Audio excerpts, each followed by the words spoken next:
생각하셔야 합니다. 하나님의 말씀이 하나님의 말씀으로 베푸시는 그곳이 하나님의 역사하시니까요.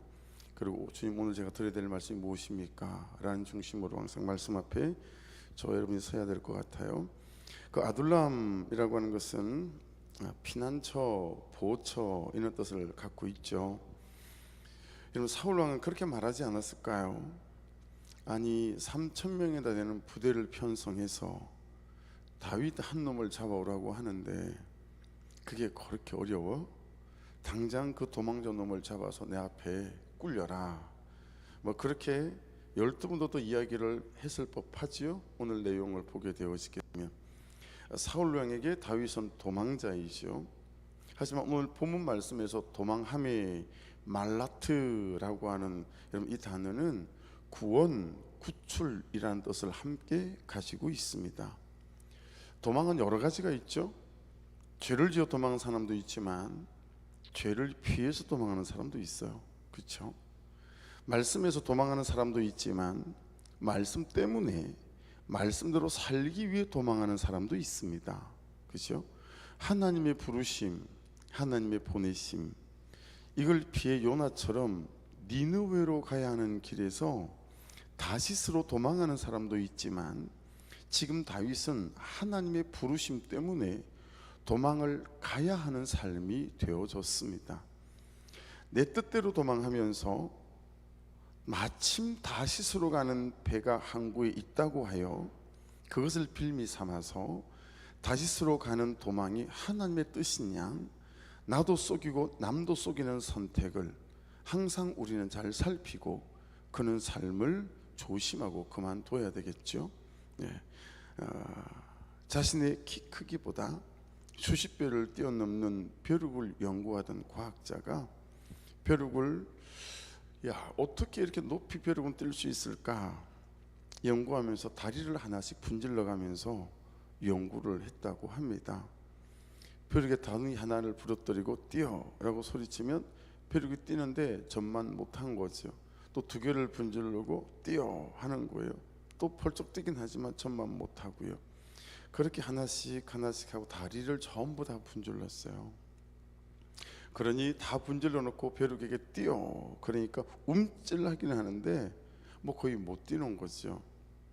그 모습을 보고 과학자가 뭐라고 자기 결론을 짓게 되냐면 벼룩의 다리를 다 잘라내면 벼룩이 청각을 잃어서 뛰어라는 소리를 듣지 못해서 벼룩은 더 이상 뛰지 못한다. 이게 이 사람의 벼룩의 연구 논문의 결론이었습니다. 여러분, 연구는 잘 했는지는 모르겠으나 해석은 잘 못했죠. 그죠? 다리를 잘라서 뛰지 못하는 거지 다리를 잘랐기 때문에 듣지 못해서 뛰지 못하는 게 아니잖아요. 이런 식으로 여러분, 이런 식으로 마침 항구에서 다시스로 출발 준비를 하고 있는 배를 하나님의 뜻을 해석하는 날, 여러분 그거를 뜻으로 우리가 해석하는 날 우리의 인생은 파국을 맞이하기가 십상이다 라고 하는 거죠.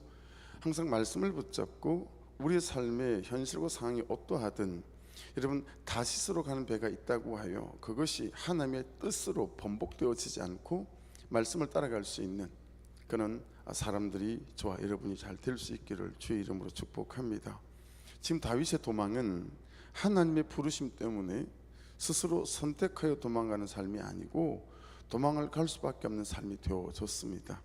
왕의 사위에서 온 이스라엘 사람들이 추종하는 그런 위대한 어떤 추종하는 사람, 또 왕궁의 삶에서 거저 광야에서 숨어 살아야 하는 도망자로 하루아침에 전락되어져 버렸습니다. 그런데요, 여러분, 하나님의 구속사 안에서는 이제 이 도망은 지금의 다윗으로 빚어갈 다윗의 친구가 될 것입니다. 그래서 여러분, 현실도 우리의 친구가 될 수 있어요. 정말 곤란한 현실인데, 없는 현실이고 안 되는 현실인데 그 현실들이 나를 하나님의 사람으로 빚어가는 그런 친구가 될 수 있다.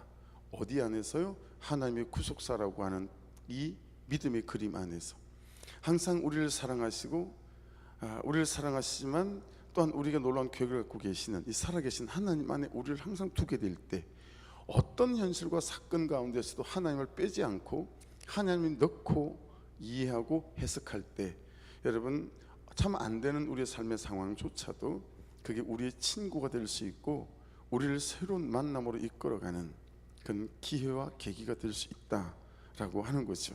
이 말씀 들어보신 적이 있으시죠? 잠언 27장 17절 철을 날카롭게 하는 것 같이 사람이 그의 친구의 얼굴을 빛나게 하느니라. 여기서 철 바르젤은 비유법입니다. 이 바르첼이라고 하는 것은 이런 말들을 비유하고 상징합니다. 첫째, 고난. 두 번째, 노예 상태. 세 번째, 불모지. 네 번째, 어떤 사람의 완악함. 그리고 다섯 번째, 광야. 이게 철이라는 거예요. 이런 광야가 사람을 세워간다라고 하는 거죠. 이때 이 현실 때 이런 상황을 만났을 때 이런 사람을 만났을 때 하나님의 구속사 안에 잘 서 있기를 주의 이름으로 축복합니다. 그때가 나를 더 높은 부르심 안으로 초대하는 하나님이 내 인생에 걸음을 주는 계절이에요.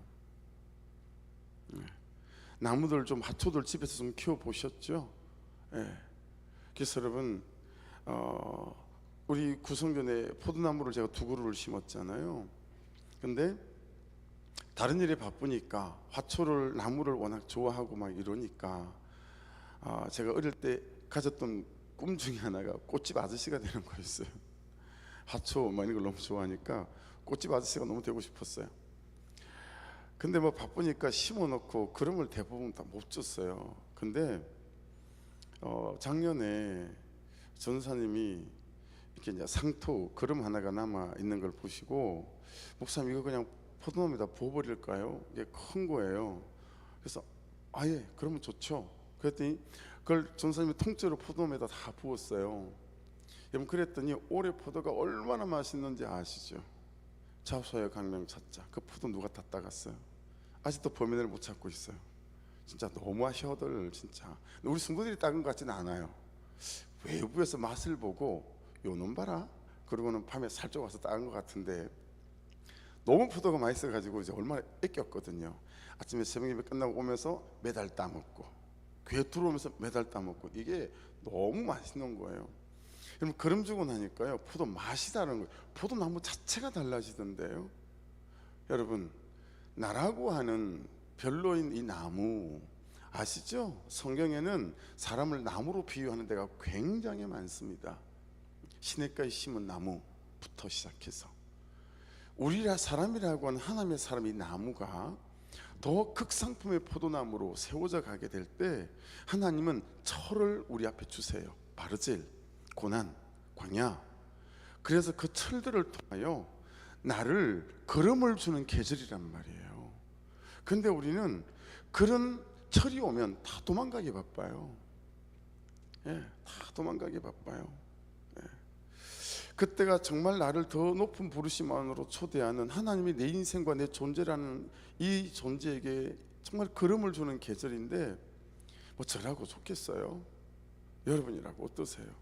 우리가 너무 현실에 도망가기에 바쁘고요 너무 사람에게서 도망가기 바쁜 거예요. 그래서 여러분 이 잠언 27장 17절 말씀을 공동 번역은 이렇게 번역을 했답니다. 들어보세요. 쇠에 대해 갈아야 날이 서고 사람은 이웃과 사랑과 비비되며 살아야 다듬어진다.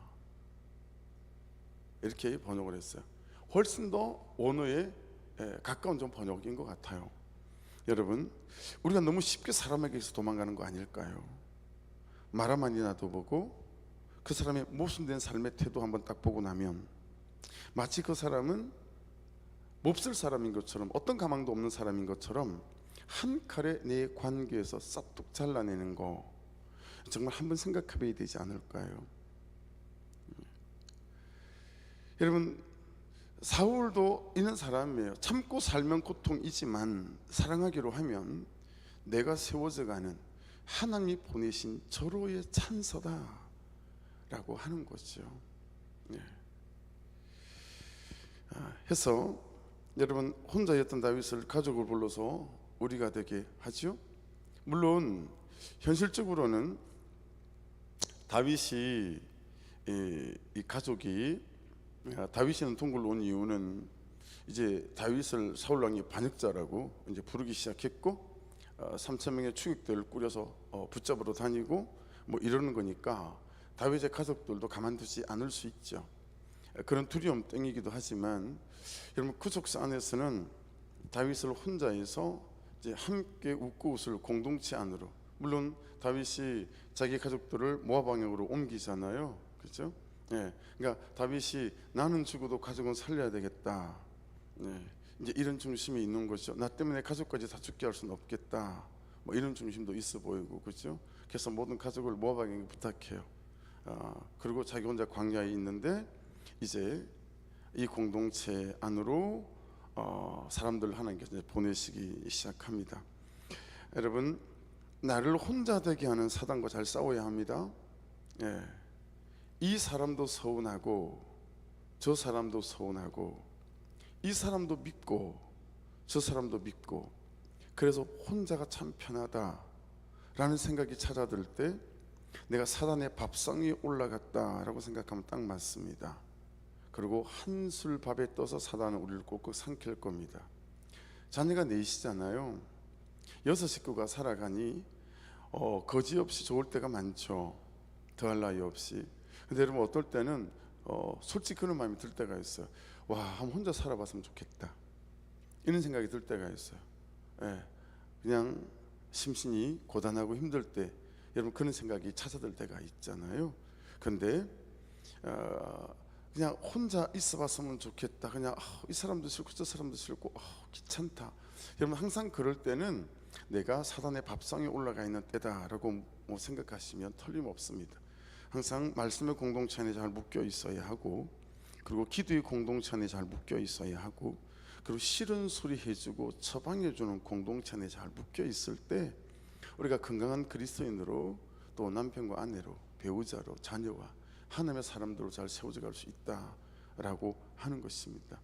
그래서 하나님께서 사람들을 붙이시는데 2절이에요. 환난당한 모든 자와 빚진 모든 자와 마음이 온통한 자가 다 그에게로 모였고 그는 그들의 우두머리가 되었는데 그와 함께한 자가 400명 가량이었더라.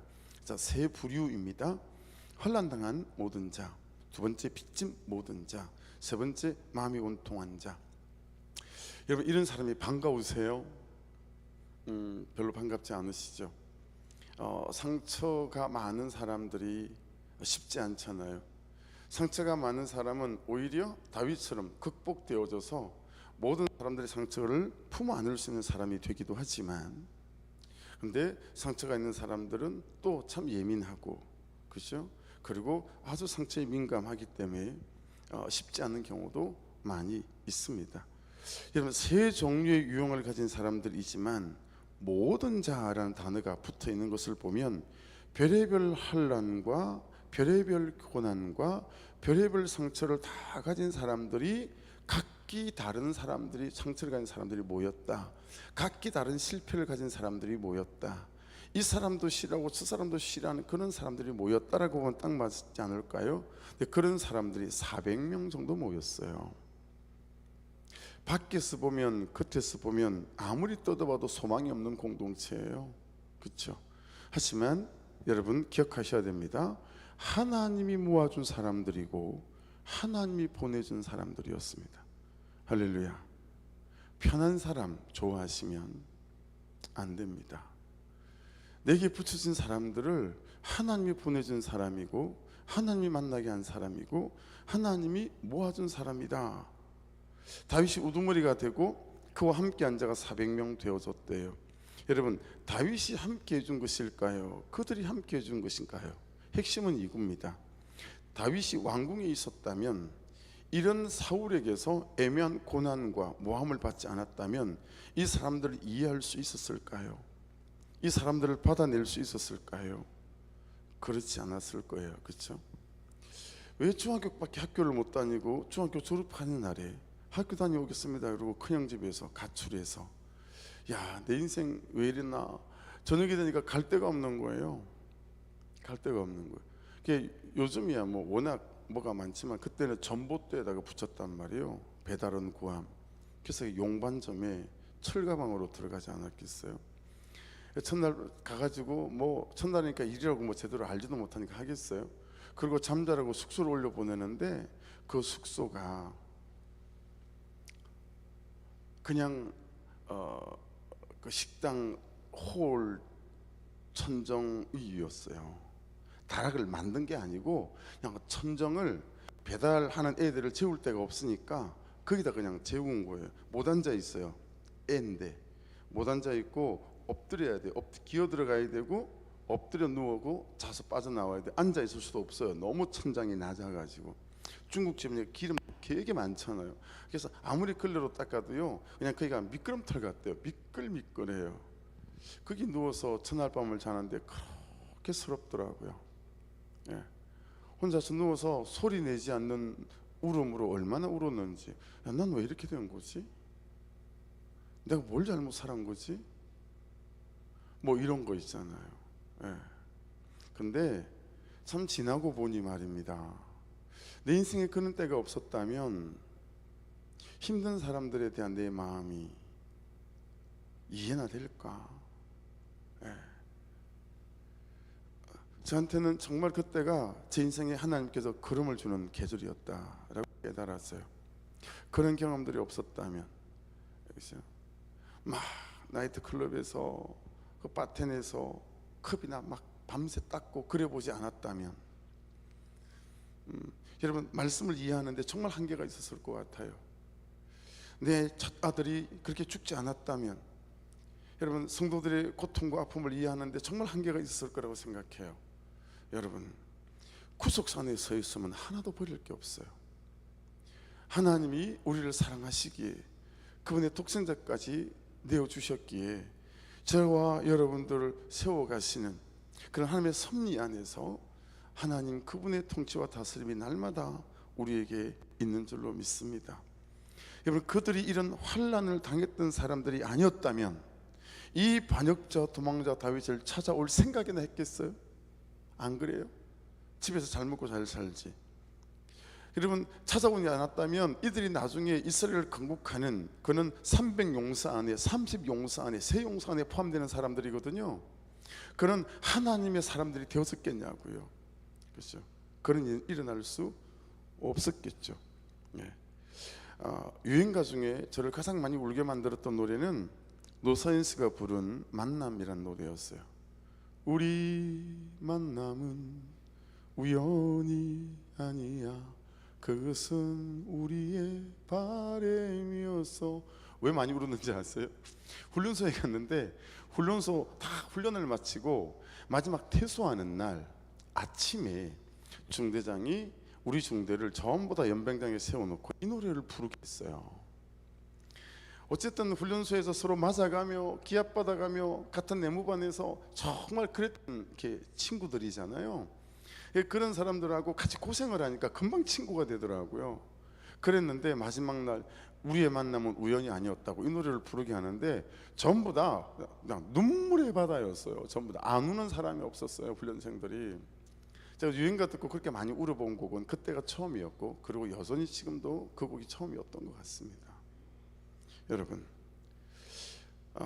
물론 뭐 노사연스가 권사님이긴 하지만 부른 노래는 세상 노래로 불렀던 거잖아요. 그들도 우리의 만남은 우연이 아니었대요. 근데 그리스도인들이 우리의 만남을 우연처럼 생각하는 거, 그리스도인들이 내게 준 삶의 상황과 사건들을 우연처럼 생각하는 거, 이거 문제 있지 않을까요? 여러분, 우리의 만남은, 우리의 삶에 일어나는 사건들은 우연이 아니라 그분의 섭리 안에서 내 인생에 걸음을 주는 놀라운 계절입니다. 그래서 그와 함께 앉아, 이거 여러분에게 몇 번 설명드렸던 것 같아요. 임이라는 단어거든요. 여러분, 이 말씀을 계속 몇 번 보면서 그와 함께 앉아가, 이 원통한 자들과 다윗 사이에 누가 있는 것 같은 거예요. 이 그와 함께 앉아, 이 원통한 자와 다윗을 이어준 어떤 분이 있는 것 같은 거예요. 그래서 여러분 뜻을 보면 뭐뭐로 말미암아라는 뜻을 갖고 있어요. 함께 한 자의 뜻이. 여러분, 하나님의 섭리로 말미암아 함께 한 자가 된 거예요. 하나님의 섭리로 말미암아 우리가 함께 여기에 서 있는 거지요. 그렇죠? 그래서 하나됨을 이루어갈 수 있다라고 하는 거죠. 그때 임이란 단어가 가지는 두 가지 의미, 이 단어 들으시면 기억나실 거요. 공동 경험이 일어난다. 하나님과 함께 하시잖아요. 어떤 사람과 함께해서 공동 경험, 그리고 그 다음에 오는 게 뭐였죠? 공동 분깃. 반드시 하나님께서 우리에게 남기는 게 있다라고 하는 것입니다. 그러니 여러분, 오늘도 여러분에게 주신 사람들, 어려운 사람, 쉬운 사람, 편한 사람 있겠으나 그것이 우연이 아니라 섭리 속에 주신 사람들이라는 거, 이건 사건들도 마찬가지입니다. 이 앞부분을 이렇게 많이 설명드리는 이유는 많은 사람들이 오해하더라고요. 이봐봐, 다윗 하나 잘못 드렸다가 마을이 전멸되잖아요. 제사장의 마을이, 그것도 도액을 통해서. 그렇죠? 85명의 제사장뿐만 아니라 그들의 아내와 그들의 어린 아이들까지 모두를 다 죽이네. 봐봐, 사람 하나 때문에 다 죽잖아. 근데 여러분 다윗 때문에 그들이 다 죽었다 이렇게 생각하면 그렇지만 그 다윗이 난 거죠. 그 다윗이 난 거죠. 그리고 제가 생각해 봤어요. 나 때문에 죽은 사람은 얼마나 많을까? 85명만 될까? 내가 지금까지 50몇 년을 살아오면서 나 때문에 죽은 사람, 한때는 내 아내도 죽였고 우리 아들도 죽였었고, 우리 큰딸도 죽였었고, 지금은 어떤 모습이든 오롯이 다 받아내지만 내 기준에 맞지 않을 때 전 제 자녀들을 죽였었어요. 제 아내도 그랬었어요. 내 아내를 죽이고. 여러분, 성도도 그랬어요. 여러분 죽인 사람이 85명 안 되나요? 사람 하나 잘못 만나가지고 85명이 죽잖아. 그러니 딱 보기 아닌 사람은 다 쳐내야 돼. 그 사람이 나라고요. 이 다윗이. 다윗 때문에 85명이 죽은 게 아니라 나 때문에 85명이 아니라 우리는 850명도 죽인 사람일걸요. 그러니 여러분, 정말 하나님 안에서 이 말씀을 잘 해석하시고 잘 보셔서 저와 여러분 안에 어떤 사람도, 그리고 어떤 어려운 현실도 참 하나님께서 내 인생에 걸음을 주는 계절임을 믿고 철을 날카롭게 하듯 나에게 힘든 그 사람이 나로 더 높은 부르심으로 이끌어가는 은혜의 때임을 믿고, 여러분 이 시절과 이 때와 그리고 이 사람들을 사랑하기로 결정하고 그렇게 기도의 제목이 되셔서 그들도 살리고 나도 살고 하나님을 영화롭게 하는 이 한날 우리 인생 되기를 주의 이름으로 축복합니다. 기도하겠습니다. 말씀 붙잡고 아버지 은혜를 부어 주셔서 모든 것을 우연이라 치부하고 살아가는 인생, 언제든지 그렇기 때문에 내가 쳐낼 수 있다라고 생각하는 인생에서 하나님께 내게 보내신 섭리의 사람들임을 믿고 그 사람들을 통해 내가 아버지 하나님의 사람으로 세워져가는 모든 사건이 그러한 때가 되어져가는 아버지 역사가 있게 해주셔서 정말 말씀 안에서 성령 안에서 도망하는 인생이 될 수 있도록 아버지 간섭하여 주시옵소서. 주여 한번 부르고 기도하시고 의자가 다 채워질 수 있도록, 의자가 한 30개 채워졌나요? 모르겠어요. 다 채워질 수 있도록 기도해 주시고, 그리고 또 성전 매매되어지는 것들과 모든 필요 위에 은혜를 부어 주옵소서. 우리 주여 한번 부르고 같이 기도하십시다. 주여, 아버지 감사합니다. 오늘도